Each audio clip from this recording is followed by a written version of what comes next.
नमस्कार दोस्तों, स्वागत है आपका हमारे YouTube channel doctor Mukesh Nautiyal maths पे। डॉक्टर मुकेश नौटियाल मैथ्स ये चैनल है। तो जैसा आप लोगों ने कहा था कि सर कल मैंने आपको एलपीपी की रिवीजन क्लास दी थी, तो कई स्टूडेंट का रिक्वायरमेंट आया था कि सर और यूनिट की भी बना देना। तो न्यूमेरिकल एनालिसिस जो है अच्छी यूनिट है, मतलब जो 11वीं 12वीं वाले उनके तो नहीं, पर जो बीएससी वाली यूनिट है उनकी बना देता हूँ मैं रिवीजन क्लासेस जितनी बन पाएंगी। तो न्यूमेरिकल एनालिसिस है, फिर वही याद रखना 10 से 15, 15 से 20 नंबर, ठीक है। सिलेबस सबको पता होना चाहिए। Numerical solution of algebraic equation, method of iteration, Newton Raphson method, rate of convergence, solution system, linear algebraic equation using Gauss's elimination, Seidel method, interpolation, equal unequal और solution of initial value problem. ठीक है, ये क्या है हमारे पास, ये जो है हमारे पास सिलेबस है। अगर आप किसी भी एग्ज़ाम की तैयारी कर रहे हैं और अगर आप क्लासेस से जुड़ना चाहते हैं, पेड क्लासेस से, तो आप मेरे को 9897544379 ये मेरा नंबर है, डॉक्टर मुकेश नौटियाल, इस पर कांटेक्ट कर सकते हैं। तो स्टार्ट करते हैं। आज की रिवीजन क्लास है, सारे की पॉइंट मैंने कवर करने का प्रयास किया है और उसी के हिसाब से बताया हुआ। देखो, numerical solution of algebraic and transcendental equation, सबसे पहले यही है आपके पास। तो अब प्रश्न कैसे आएंगे वो तो जैसे बनाएगा ही बनाएगा, पर तुम्हें मैं बता देता हूँ कि जैसे ये क्वेश्चन काफ़ी कॉमन होता है कि भाई इनमें से ब्रैकेटिंग मेथड कौन सा है ना। ये तो आ भी रखा है शायद उत्तराखंड लेक्चरर में 2018-21 में आया था कि ब्रैकेटिंग मेथड कौन सा है। तो देखो, बाइसेक्शन और रेगुलर फॉल्सी, ये कैसे मेथड है, ब्रैकेटिंग मेथड, इनको ब्रैकेट मेथड भी बोलते हैं। Required 2 initial guesses that bracket of the root, convergence is guaranteed but generally slow and steady win the race. तो इनका कन्वर्जेंस स्लो होता है। आपने देखा भी होगा बाइसेक्शन में जब हम नया रूट निकालते हैं, तो जैसे मान लो x1 + x2/2, तो x3 मान लो हम निकाल रहे हैं, तो देखा होगा तुमने कि बहुत स्लो प्रोसेस चलती है बाइसेक्शन में। जब हम दो का सिलेक्शन कर लेते हैं ना, एक पे नेगेटिव एक पे पॉजिटिव वैल्यू आनी चाहिए, इनके बीच में कहीं पर जीरो लाइज करेगा। रूट्स पढ़ा होगा जिन्होंने, मैंने कहा ये रिवीजन क्लास है, और वो भी एग्ज़ाम से पहले वाला रिवीजन है, यानी की पॉइंट्स रिवीजन बोलते हैं इसको। वैसा डिटेल रिवीजन भी नहीं है, की पॉइंट्स रिवीजन है, जिससे कि एक बारी में आप पूरे सिलेबस को एक बार देख लो। ठीक हो गया। तो ये कह रहा है convergence is guaranteed but generally slow. तो जो स्लो होता है वो गारंटेड होता ही है, और जो जल्दी शॉर्टकट वाले रास्ते हैं वो सक्सेस मिल जाती है, पर कभी कभी जो शॉर्टकट है वो आपको विपदा में भी फंसा सकता है। अब है दूसरे, देखो, एक तो ब्रैकेटिंग मेथड होते हैं, एक ओपन मेथड होते हैं। इनमें कौन आ गई, इटरेशन आ गया, न्यूटन-रैप्सन आ गया और सेकेंड आ गया। रिक्वायर्ड 1 और 2 इनिशियल गैसेस। अब इनमें क्या चाहिए होते हैं, इनिशियल। जैसे तुमने देखा होगा न्यूटन-रैप्सन में इनिशियल गैस का बड़ा इंपॉर्टेंट रोल हो जाता है। आपको स्क्वायर रूट ऑफ 2 निकालना है, तो आप x0 अगर पहले ही बहुत क्लोज वैल्यू माप रहे हैं, तो 1-2 इटरेशन में ही तुम्हारा क्वेश्चन क्या हो जाएगा, ख़त्म हो जाएगा। तो बड़ा इंपॉर्टेंट है। Initial guesses is very important, not necessarily in bracketing, है ना। ब्रैकेट मेथड में उतना ज़रूरी नहीं, but when we are using such type of a method, तो इनिशियल गैसेस जो होता है वो बहुत इंपॉर्टेंट होता है। Faster convergence but maybe diverge if the initial guesses is poor.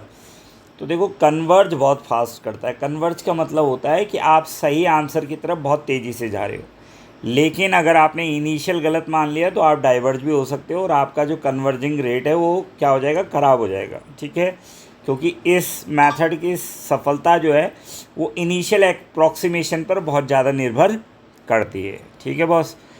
अब की मेथड एंड कन्वर्जेंस है, तो कन्वर्जेंस देखो, method of iteration xn+1 5xn converge, ये परसों दिया भी था मैंने कि भैया कब पता लगता है, जब आप 5x का मॉडुलस वैल्यू क्या हो आपका <1। ठीक है ना। तो कन्वर्ज करता है iteration method when 5x is <1 in the neighbourhood of the root, convergence is linear. ठीक है, इसका कन्वर्जेंस जो होता है वो एक होता है, लीनियर होता है। फिर दूसरा आता है bisection method, error is half in each step. तुमने देखा होगा, मैंने अभी बताया था x1 + x2/2, तो इसमें एरर जो गलती है वो हर स्टेप में आधी आधी होती रहती है। तो rate of convergence is strictly linear, इसका भी रेट ऑफ कन्वर्जेंस क्या होता है, लीनियर होता है। फिर आया आपका रेगुलर फॉल्सी या फॉल्स पोजीशन मेथड भी बोलते हैं इसको, है रेगुलर फॉल्सी मेथड, या you can say that the false position method uses a chord to approximate the curve, है ना, ये ध्यान देखना, ये कॉर्ड पर होता है, इनसे घुमा फिरा के वो क्वेश्चन बना सकता है। Approximate the curve, retain the bracket in every step, convergence is generally linear. तो आपने देख लिया होगा कि किसका इटरेशन का भी लीनियर आया, फिर बाय सेक्शन का भी लीनियर आया, अब रेगुलर फॉल्सी का भी क्या आ गया, लीनियर आ गया। फिर आया secant method, similar to regular falsi but does not required the bracketing, है ना, होता रेगुलर फॉल्सी के जैसे ही है पर इसमें ब्रैकेट की रिक्वायरमेंट नहीं होती, तो इसलिए इसको ब्रैकेट मेथड कहते भी नहीं है। Root, use two most recent point, order of convergence is 1.618। देखो कभी कभी क्या होता है, कहता है वो कि इन सब के ऑर्डर ऑफ कन्वर्जेंस को सीरियल से लगा दो, तो आपने देख लिया होगा कि किस किस का कैसा कैसा है, तो उसके अकॉर्डिंग, जैसे एक क्वेश्चन मैंने कहीं दिया भी था, शायद मॉक टेस्ट में दे रखा था कि इन सब के ऑर्डर ऑफ कन्वर्जेंस को सही ढंग से लगाओ। तो सबसे पहले आएगा इटरेशन, बाइसेक्शन, उसके बाद रेगुलर फॉल्सी भी, ये तीनों तो लीनियर ही हैं। फिर उसके बाद सीकेंट आएगा क्योंकि 1.618 है।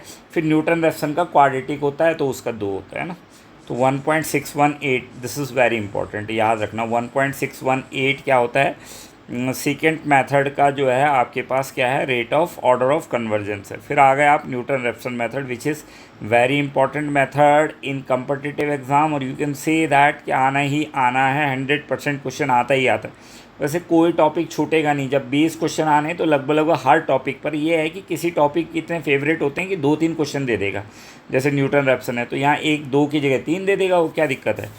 तो भैया न्यूटन रेफसन का जनरल फार्मूला ये है आपके पास, xn+1 इज इक्वल टू क्या होता है, xn minus fxn upon f'(xn), this is the general formula.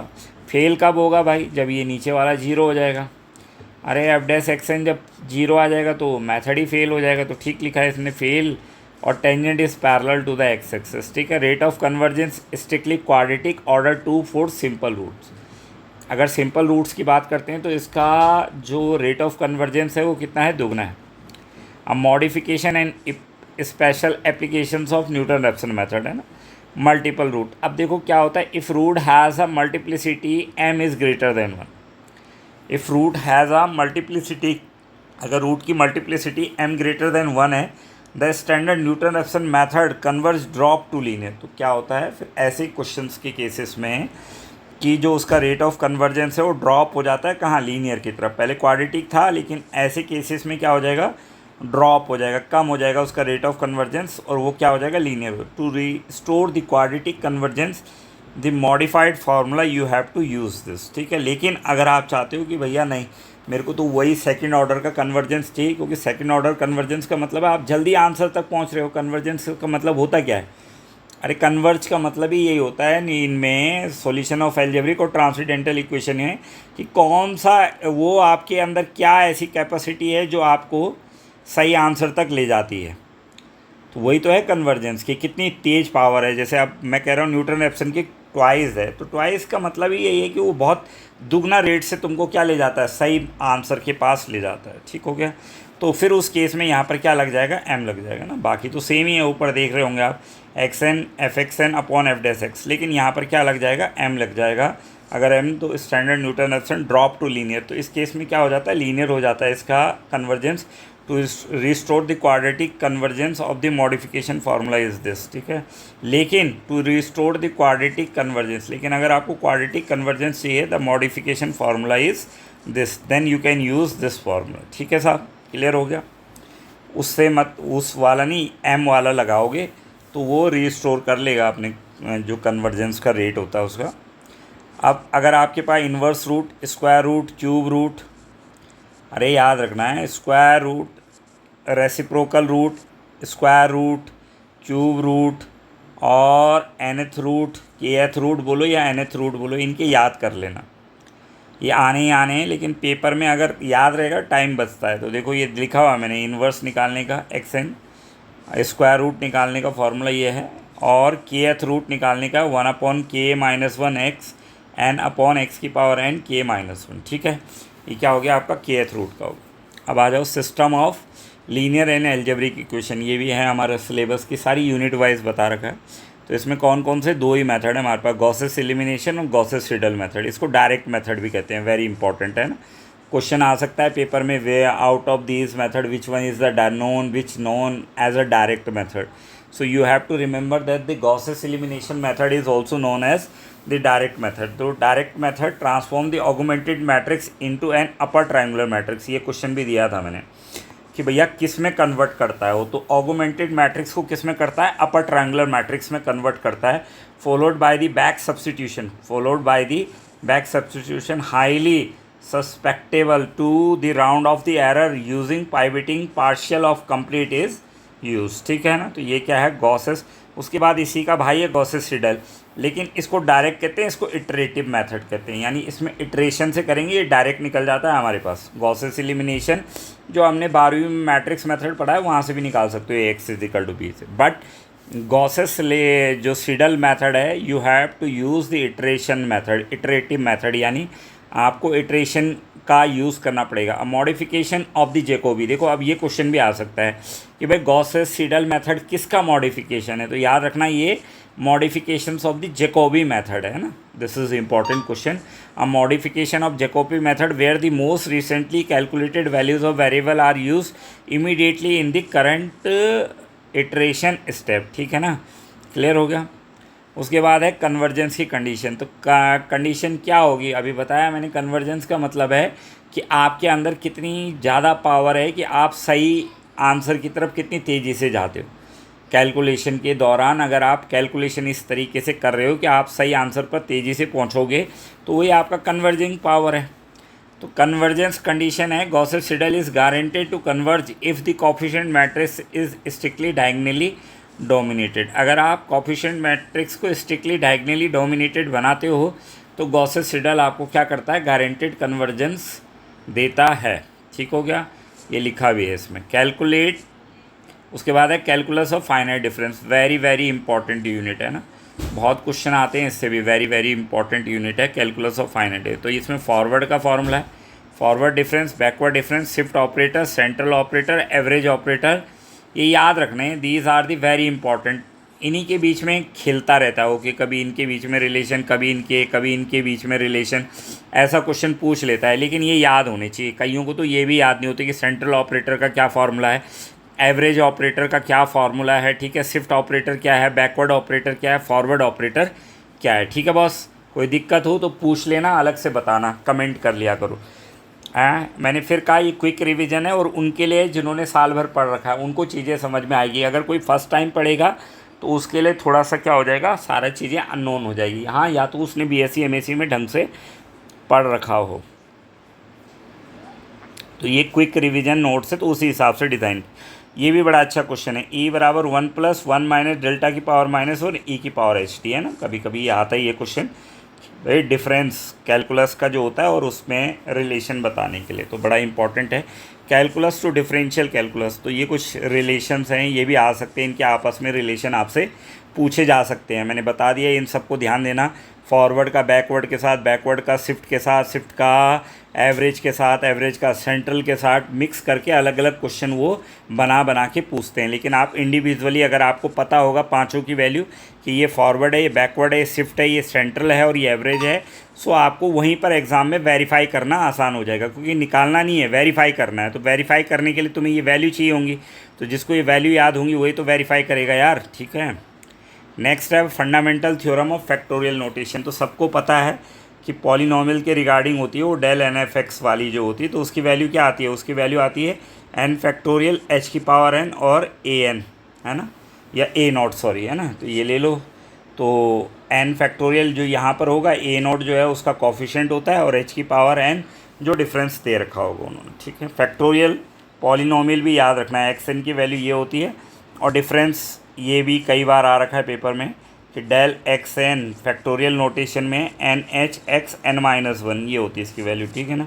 Mirror standard calculus derivative D by D X of N X minus N minus, यानी ये calculus of finite difference में है और ये normal calculus में। तो नॉर्मल कैलकुलस में तो एक्स की पावर एन का differentiation N X N minus one होता है, लेकिन अगर फाइनाइट डिफरेंस कैलकुलस लगा रहे हो तो ये आता है ना एन एच की पावर एन माइनस वन आता है, ठीक, क्योंकि एच यहाँ पर होता ही है। तुमने क्यों, क्योंकि डेल एफ एक्स का वैल्यू क्या होता है, F x plus H minus F x. ठीक है बॉस, अब आगे बढ़ते हैं। Interpolation equal and unequal interval.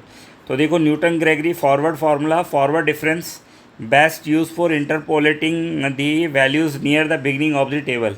जब टेबल के नज़दीक हो कैलकुलेटर, जो वैल्यू कैलकुलेट करनी है वो टेबल के सबसे पास में हो, तो तब आप क्या लगाते हो, न्यूटन ग्रेगरी फॉरवर्ड फार्मूला। और अगर पीछे हो तो न्यूटन ग्रेगरी बैकवर्ड फार्मूला लगाते हैं। ठीक है, ये पी की वैल्यू कैसे निकालते हैं ये भी ध्यान रखा करो, पूछ सकता है वो। P is equal to X minus X not upon H, और इसमें भी वही है, पी बराबर X minus X N upon H. तो फ़र्क पता लग गया होगा, एक्स नॉट इनिशियल है और एक्स एन लास्ट है।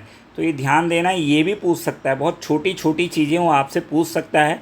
और कई बच्चे कह रहे थे मेरे से कि सर टाइम मैनेजमेंट, ये सब चीज़ें देखो, टाइम मैनेजमेंट का सीधा सीधा फंडा है भाई साहब, कि पेपर में टाइम नहीं देना किसी क्वेश्चन को। चाहे बहुत आसान क्वेश्चन भी आ गया, नहीं आ रहा है तुमको, छोड़ दो उस समय, बाद में करना उसको अगर टाइम बच जाएगा। लेकिन पहले 150 क्वेश्चन देख लेना एक बार कि कितने क्वेश्चन तुमको आ रहे हैं और कितने नहीं आ रहे हैं। क्या पता 20-30 ऐसे प्रश्न हों उस 150 में से जहाँ तुम्हें पेंसिल की ज़रूरत, यूज़ करने की ज़रूरत ना पड़े, तो वो फिर तुम्हारी प्रोबेबिलिटी बढ़ाते हैं निकालने की, है ना। अब है सेंट्रल डिफरेंस। तो सेंट्रल डिफरेंस में क्या क्या है, Gauss's forward, Gauss's backward, Sterling है, बेसल्स है और एवरेट फार्मूला है, शायद लाप्लास एवरेट फार्मूला है ना। तो देखो difference below the centre line, Gauss's forward कब लगाना है, difference below the centre line most accurate for zero. ये इंटरवल पूछे जाते हैं पेपर में, याद रखना है ना, कि गॉसेस फॉरवर्ड हम कब अप्लाई कर सकते हैं, तो 0 greater than P less than 1। ऐसे ही गॉसेस बैकवर्ड कब कर सकते हैं, -1 greater than P less than 0। ये कब यूज़ कर सकते हैं, गॉसेस बैकवर्ड। पूछ सकता है वो आपसे कि कौन सा फार्मूला, स्टेलिंग कब यूज़ कर सकते हैं, बेसल्स कब यूज़ कर सकते हैं, लाप्लास एवरेट फार्मूला कब यूज़ कर सकते हैं, गॉसेस फॉरवर्ड कब हो सकता है, Gauss's backward, Stirling formula. Stirling कब लगेगा, -0.25 से 0.25। The arithmetic mean of the Gauss's forward and Gauss's backward, this is also very important line. ये लाइन भी बड़ी इंपॉर्टेंट है, यहाँ से भी क्वेश्चन बन सकता है। क्या देखो कि जो स्टेलिंग फार्मूला वो क्या है, arithmetic mean of Gauss's forward and Gauss's backward. ये ध्यान देना, बड़ी इंपॉर्टेंट लाइन है कि गॉसेस फॉरवर्ड और गॉसेस बैकवर्ड का अर्थमेटिक मीन जो है आपका स्टेलिंग फार्मूला बन गया। और जो बेसल्स फार्मूला, ये इसकी रेंज है। ऐसी vessels formula best suited for interpolating the exactly in the middle of the values gives the most accurate result. ये कब देता है मोस्ट एक्यूरेट रिजल्ट, जब आप ये लेते हो। ठीक है, particularly powerful when p is equal to 0.5 as odd difference terms vanishes। ठीक है साहब, ये वेसल्स फार्मूला। अब आगे लाप्लास एवरेट फार्मूला। तो formula exclusive using even order difference और even order differences, it is mathematically equivalent to the Gauss's Stirling but skips odd differences column entirely. ठीक है, ये होता है लाप्लास। वैसे है नहीं शायद तुम्हारे सिलेबस पे, पर थोड़ा सा ध्यान दे दो क्योंकि पार्ट ऑफ इंटरपोलेशन ही है ये भी, लाप्लास एवरेट फार्मूला। वो तुम्हारे सिलेबस में लिखा हुआ है interpolation for equal and unequal, तो इसलिए हम इसको भी देख लेते हैं। अब अनइक्वल की बात करें तो दो ही है, तुम्हें पता है, एक न्यूटन डिवाइडेड डिफरेंस है और एक लैग्रांजेस इंटरपोलेशन फार्मूला है। तो Lagrange interpolation formula, simple algebraic polynomial method does not required constructing a difference table. However, if a new data point is added, the entire calculation must be redone from the scratch। ठीक है ना। तो Lagrange's interpolation formula सबको पता ही होगा, कल परसों ही बताया था और मेरी चैनल में भी है डिटेल क्लास में। न्यूटन डिवाइडेड डिफरेंस बहुत इंपॉर्टेंट है, ये दोनों बहुत इंपॉर्टेंट है। तुमने देखा होगा मैंने 150 नंबर के क्वेश्चन में भी पूछा था कि भाई इनमें से कौन सा सबसे ज़्यादा रिलायबल है, तो वहाँ शायद लैग्रांजेस आया था। तो लैग्रांजेस इंटरपोलेशन फार्मूला इसलिए रिलायबल है क्योंकि ये इक्वल के साथ साथ अनइक्वल इंटरवल के लिए भी काम करता है। ये ऐसा क्वेश्चन एलटी में भी आ रखा है कि भाई कौन सा ऐसा मेथड है जो इक्वल और अनइक्वल दोनों इंटरवल पे काम करेगा, तो लैग्रांजेस है। जो ये दोनों होते हैं और वो वाले नहीं करते अनइक्वल पे, कौन, जो ऊपर वाले थे ना, ये Newton Gregory forward, Newton Gregory backward. ठीक है, तो ऐसी न्यूटन डिवाइडेड डिफरेंस से भी एक क्वेश्चन कैलकुलेशन करने को आएगा ही आएगा तुम्हारे पास, ध्यान देना।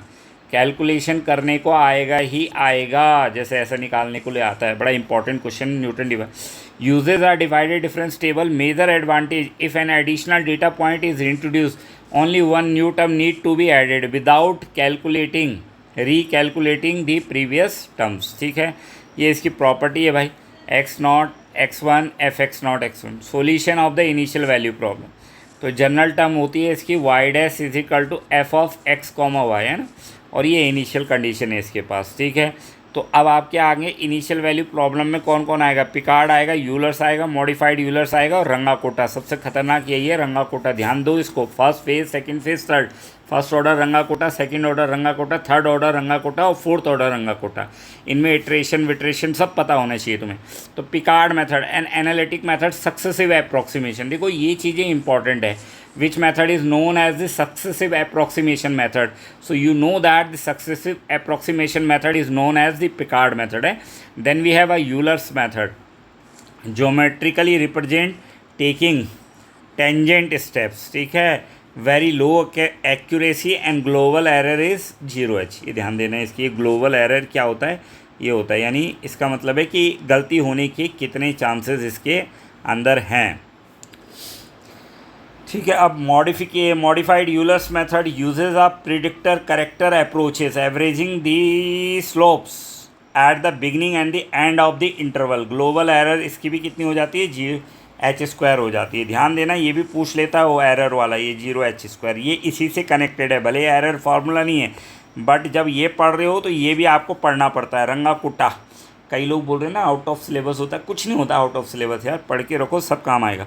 रंगाकुटा फोर्थ ऑर्डर, तो याद रखना फर्स्ट ऑर्डर है, सेकंड ऑर्डर है, थर्ड ऑर्डर है और फोर्थ ऑर्डर है। ज़्यादातर क्वेश्चन फोर्थ ऑर्डर से आते हैं, लेकिन इसका ये कतई मतलब नहीं कि फर्स्ट सेकंड थर्ड को आप ना देखो, देख लेना एक बार ज़रूर। ठीक है, आवश्यक रूप से देख लेना, first order, second order, third order Runge Kutta and this is fourth order Runge Kutta. We have the most standard robust numerical method. It is mathematics, the Taylor series expansion to up to h4, the term without needing to the calculate the higher order derivative और analytically. तो ये पहला iteration होता है इसका, ये दूसरा iteration होता है, ये तीसरा इटरेशन होता है और फिर चौथा इटरेशन आता है, फिर उसके बाद आपको ये निकालना पड़ता है। ठीक है ना, तो ये है आपके पास, ये याद रखने हैं। कभी कभी पूछ लेता है वो कि तीसरा वाला बताओ क्या होता है, दूसरा वाला बताओ तो क्या होता है, K3 की वैल्यू बताओ, K2 की वैल्यू बताओ।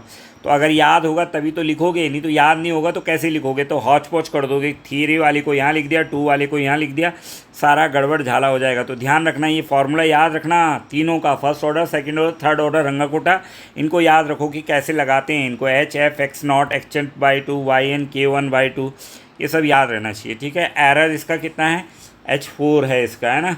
देखो एक चीज़ और ध्यान देना, ये भी इंपॉर्टेंट क्वेश्चन क्यों है, क्योंकि एरर ऑर्डर जो है, लोकल ट्रंकेशन एरर तो ऑर्डर h5 है, while the global truncation error जो है, एरर है वो h4 है ना, क्योंकि हर जगह के हिसाब से तो उसका एवरेज निकाला होगा, तो जो ग्लोबल आई वो h4 आई और जो लोकल ट्रंकेशन एरर आई वो h5 है।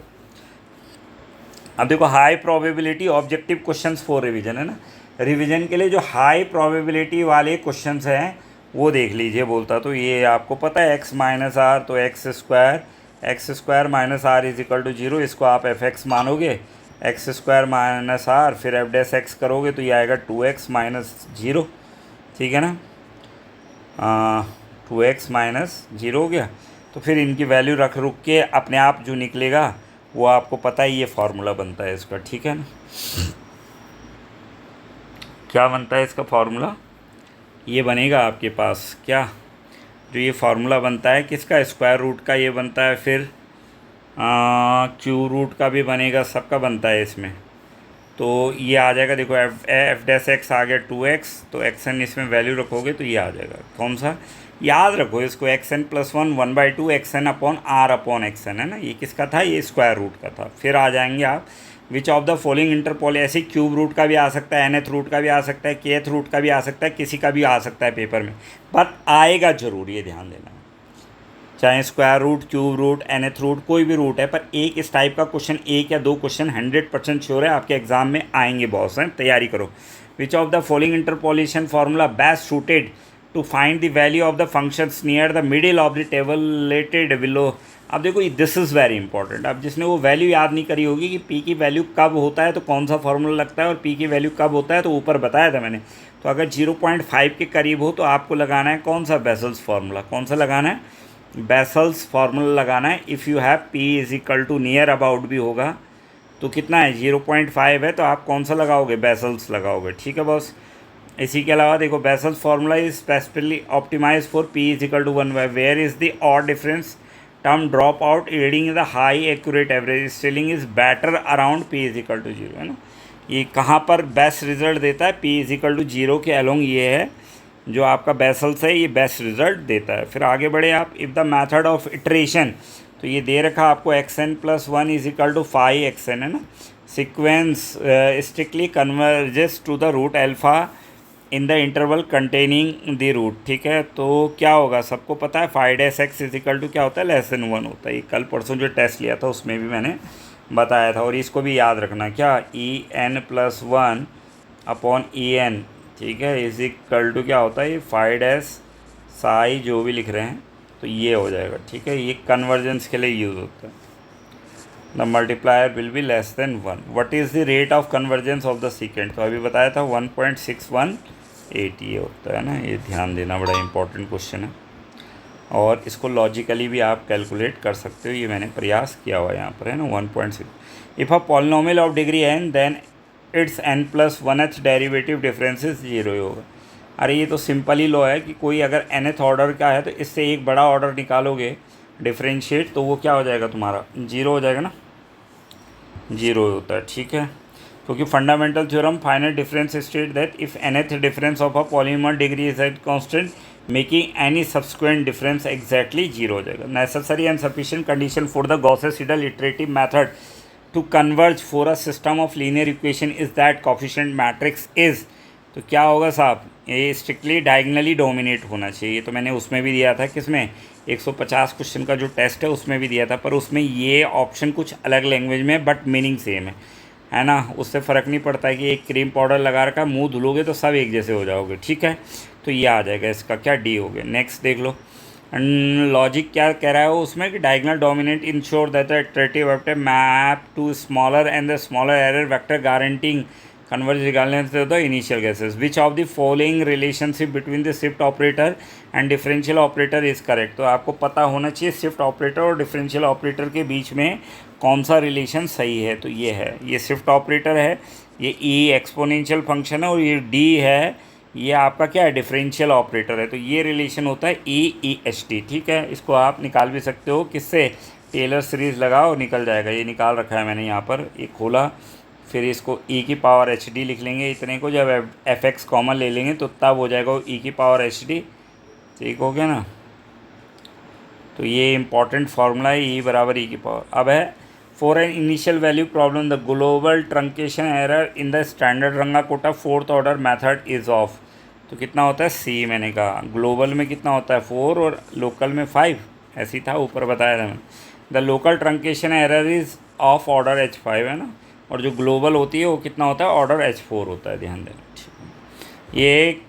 ये न्यूटन डिवाइडेड डिफरेंस है, x0 x1 are usually unequally space nodes which formula allows the easiest inclusion of the new node x4 without disruption, तो वही है, कौन है इसमें, न्यूटन डिवाइडेड डिफरेंस फार्मूला जो है ये लगेगा इसमें ना, ये बेस्ट दे देगा आपको। Newton divided difference is built term by term, adding x4 only require attending the one additional term to the end of the existing polynomial, unlike large the entire polynomial must be constructed, है ना।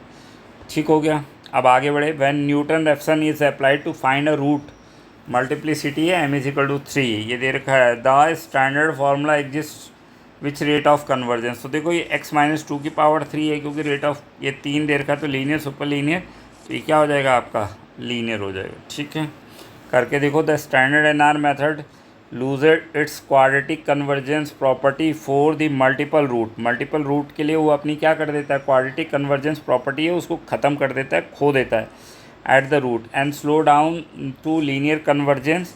Modified NR is required to fix this. ठीक है,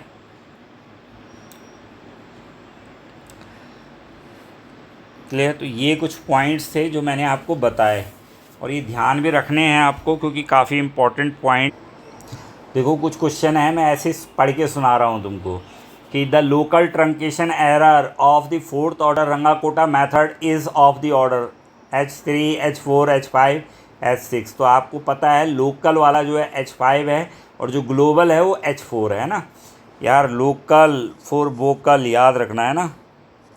local जो है वो order कितना है H5 है, और जो ग्लोबल है वो कितना है ऑर्डर H4 है। ध्यान देना, ये कंफ्यूज होता है इसलिए ये ज़्यादा पूछा जाता है क्योंकि कुछ को H5 याद रहता है, कुछ को H4। ये भूल जाते हैं कौन लोकल है और कौन। अरे तो लोकल का मतलब है आपके आसपास, तो वहाँ पर गलती की संभावनाएं हैं, लेकिन जब बहुत बड़े लेवल पे ग्लोबल लेवल पे तो वहाँ पर भले ही डेटा बढ़ जाएगा, तुम्हारे पास नहीं बढ़ जाएगा। ग्लोबल में तो पूरा ऑल ओवर वर्ल्ड का डेटा आएगा। तो ये है इसका H5 होता है, इसका H4 होता है। ठीक है साहब, क्लियर है।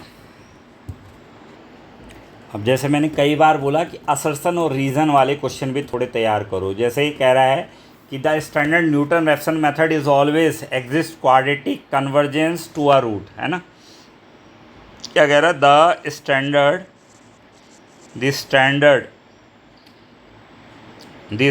Newton Raphson method is always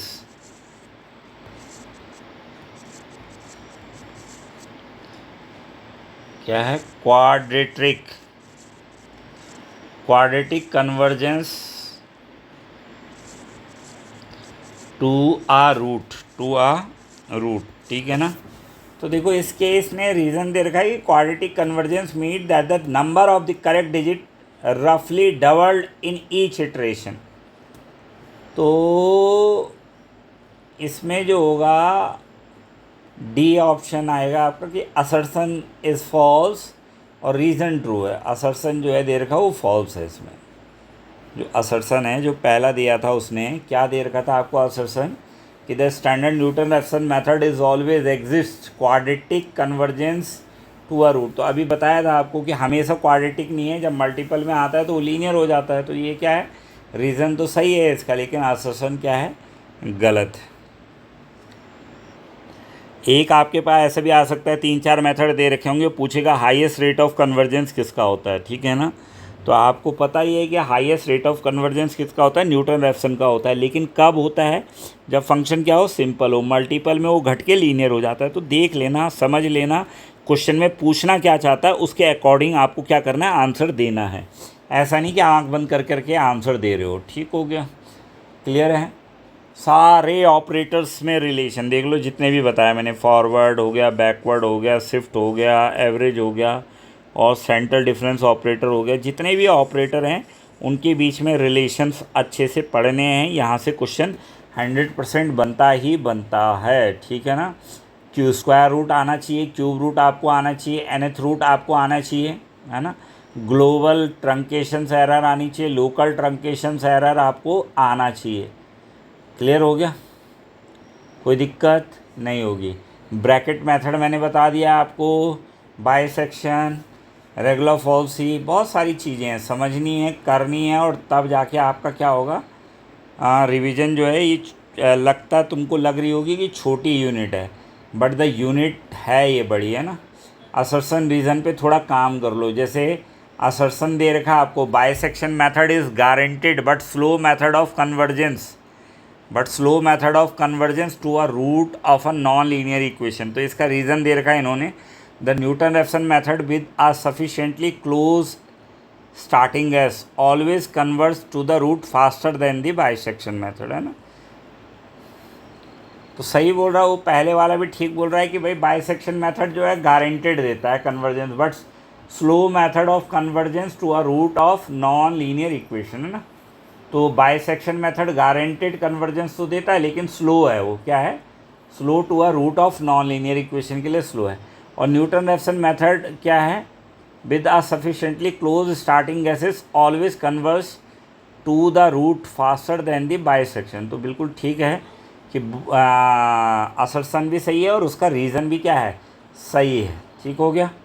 तो असर्शन और रीज़न वाले कुछ क्वेश्चन आपको पढ़ने हैं और बहुत ज़रूरी है पढ़ने। क्यों, पढ़ोगे नहीं तो पेपर में तुमको काफ़ी कन्फ्यूज़न रहेगा, और अगर पढ़ के रखोगे तो पेपर में कन्फ्यूज़न कम होता है फिर, ठीक है ना। एक एक बार ये सारी चीज़ें देखो। और तो ये था एक थोड़ा सा क्विक रिवीजन, मैंने कहा जो मुझे लगा कि ये पॉइंट्स आपके लिए यूज़फुल हो सकते हैं। थोड़ा सा और देखते हैं अगर कुछ मिलता है, ठीक है। तो आई थिंक काफ़ी है, इसको देख लेना एक बार, कहीं पर कोई डाउट होगा तो पूछ लेना, कमेंट करना। ऐसे ही फिर मैं आप कैलकुलस ऑफ वेरिएशन का भी रिवीजन आपके लिए ले आऊँगा, है ना। शॉर्टकट एक बार सारी चीज़ें देख ली, कम से कम जो सिलेबस है उसकी की पॉइंट आपको पता लग गए, किस टाइप के क्वेश्चन आ सकते हैं वो पता लग गए, और कैसे हमको तैयारी करनी है वो पता लग गया ना। तैयारी के लिए मैंने बता ही दिया आपको क्या है, देखो आपने जैसे देख लिया होगा सारे में, तो काफ़ी सारी चीज़ें मैंने इसमें बताने का प्रयास किया है।